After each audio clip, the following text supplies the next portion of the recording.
Hello guys! Welcome to our mini vlog.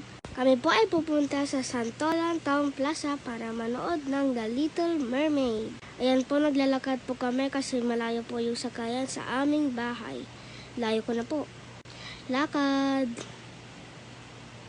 Ayan na po, nakasakay na po kami at kami po ay siksikan at kwentuhan ng kwentuhan. Tawanan! Ayan na po, dumating na po kami sa Santolan Town Plaza. Lalabas na po kami, pupunta na mo namin ng aming tita. Si Tita Van, dahil dito po siya nagtatrabaho. Pupunta na po namin, let's go!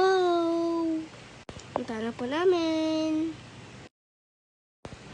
Nag-hi-hi lang po kami habang naghihintay. Hello! Ayan na po, let's go pa, let's go! Lakad-lakad lang po hanggang makita. Tapos, ayun na po ang aming tita at hinag na po namin siya. Pati rin po ang aking